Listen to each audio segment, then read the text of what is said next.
Yes, bitch, I'm still here. This is Homecoming. Return to Racine Avenue. Sadness, bitterness, anger, betrayal. My childhood home. Alright, so this is the story of Homecoming. Return to Racine Avenue. I came home about 4 years ago. Chicago. Hadn't been there in a while, was mad excited, started writing up this list of things that I wanted to do when I got there. This was in the middle of the COVID thing that is still not gone away, but I'm not saying anything else about that. This was in the middle of the COVID original thing. And I didn't want to travel in the first place. I told my dad, like, COVID is around. I don't think we should be traveling. He was like, girl, you be in the car. You ain't gonna be in and out. You be fine. Like, fine, whatever. And I'm supposed to come to Chicago and do some family business and stuff. And we did handle some family business because we had to finalize the headstone for my grandmother. But in the midst of that, my dad hadn't seen me in like 3, 4 years. So he was shocked at the weight gain. Yeah. Do you see where this is going? He was really shocked at the weight gain. Like, I was like, okay, I probably gained like 50 extra pounds. And he saw me the last time. Because the last time he saw me, he was like, oh, wow, you look good. And I'm like, yeah, thanks. But the reason why I have lost that much weight is because I had gotten sick. And I gotten sick because I was having flare-ups. And I was having flare-ups, I wasn't eating. So I lost 40 pounds. So I gained it back, and I over this. Blah, blah, blah. Every conversation, every time he looked at me in the car to remind me how fat I've gotten, and that was supposed to inspire me to lose weight, I guess. And it was supposed to upset me so badly. I was supposed to run 5 miles and lose 90 pounds while I was in Chicago for 4 weeks. It started to get to me for a lot of reasons because I've been fat since I was a 7-year-old kid. In a city like Chicago, you got kids making fun of you when you're in elementary school, teenage bitchy ass 2000s girls making fun of you while you're in high school, smelly ass boys doing the same thing, all of them irritating you. You want to punch everybody all the time. Yeah. Got no better in college, like, and then in between that, early 2000s diet culture. Me taking hydroxycut and I was throwing up my entire body. Me taking hydroxycut in pill form and the pill popped in my mouth and I'm tasting grossness and throwing up. Wasp pills and gross diet food, just like a bunch of stuff. So I've been through this for a long time. I'm coming to terms with it right now. Right now, in my 40s, figure out what I need to do. Yeah, it's been a long, long, long ride. And then it was numbing and crazy for my dad because he went on a health journey and lost the weight immediately. And I've been trying to explain to him years about the difference in women's bodies, cortisol, how we process things differently, how it's easy for a man to lose the weight, metabolism, all this stuff. It's just like excuses. Everybody's excuses. So I'm like, all right, cool. So I stopped listening completely, but at home, and I'm coming home for the first time in 4 years, and it's just like this whole thing where we're like, I'm trying to connect. I'm trying to enjoy myself. I'm trying to think of things I would like to do in this town that I cannot do where I am right now. And it's just every conversation is disbelief. And I'm like, I cannot start yelling at this man because he is one, my benefactor. Two, he's my dad. Three, a lot of stuff goes haywire if we start arguing. So I'm just sitting there taking it, and it's like mad disrespectful to me. I'm like, okay, yes, I get it. Thank you. Working on it. Can't lose weight fast enough.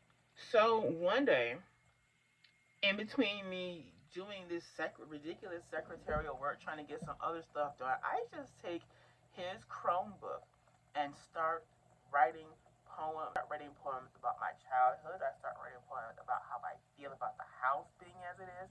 I start writing poems about my feelings. I don't stop writing until I leave. I don't start writing until I leave. And the next thing I know, I have all these poems about the anger I feel, the betrayal I feel. I came home for a homecoming. This is not a good homecoming. This is the opposite of a homecoming. This makes me not want to come back to the home. And that created resentment within the family because dad was expecting me to move back. I guess I don't know. It's like you don't need no. The whole thing is instead of me getting my own tablet out, I said I'm gonna fix you. I'm gonna have the spirit of this in here. I'm gonna do this. It's gonna be and I'm gonna. I'm like, oh my god, I can't believe I just did that, and I did it. I did it, and I wrote it. And I think my aunt and my uncle bought a copy of it, and they were amazed.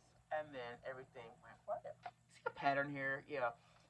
So the plateauing has to stop, and I'm stopping it myself by talking about these books, by getting open and raw about these books, by making long videos about these books. Because they matter. They matter. The aspirations don't go out the window just because nobody gives a fuck. I'm putting energy into this. I'm putting myself into this. Hi. How you doing? I've been on this since I was 15. So, yeah. This house means a lot to me because I grew up here. Majority of the things in my life have happened here. I can close my eyes and hear the doorbell ringing, the creaks in the house. I have tried to build the house in The Sims. The lots aren't big enough for the house. I need the biggest lot in game to build the house. And I guess it hurt because this is a place I grew up in. I brought the person I thought I was going to marry. I snuck him into the house. But it's the family gathering. My grandmother and my grandfather slaved over a hot capitalist society to be able to afford that house. So it's not just a brown bungalow in the near middle of Racine Street. It is the 40 acres and a mule. And so it was just like all the stuff that my dad was on at the time. I'm not saying he's a bad person or a bad dad. It was just disagreeable to me. When he was talking about selling the house, when he was talking about moving on, and then just all the time, like, wow, okay. And you think I want to have a conversation with you while you keep talking about my body? You think I'm going to be able to concentrate and get things done for you? I don't know what he thought was going to happen in that moment, but he thought I was just going to like, oh, Dad, you're so right. Oh God, help! Like I don't know. For some reason, I think he forgets I'm a mixture of him and my mom, so it's like a soft asshole, a cynical jerk with introverted anger. I don't. Anyway, enough your cat. Time to read some poems. This is 7/17/2021.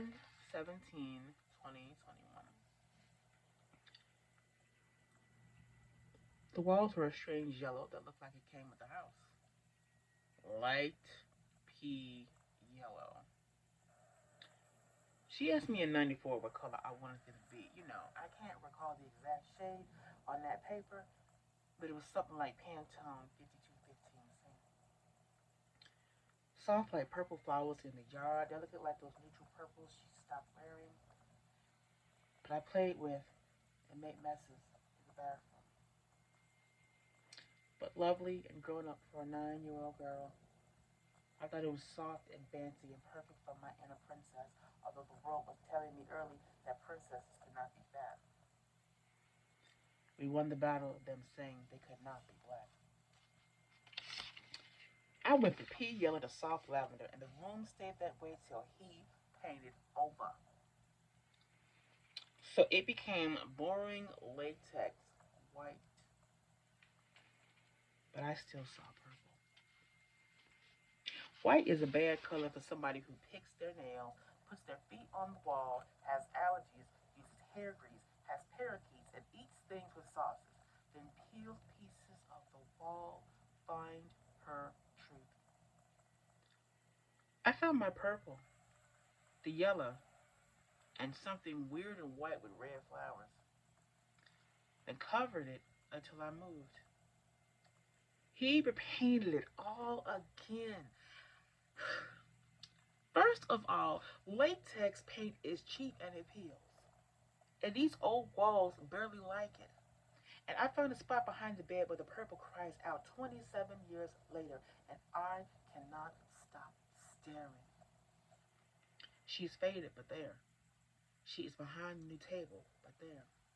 She has watched me imagine, she watched me agonize over fitting in, and she witnessed my video game bitches and wall destroying posters, but she never tripped nor appeared on me.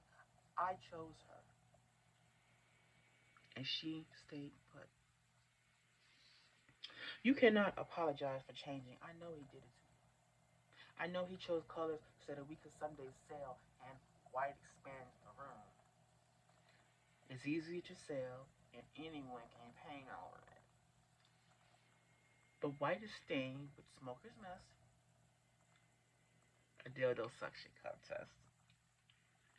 Probably blood, because I signed my name on the walls in O positive.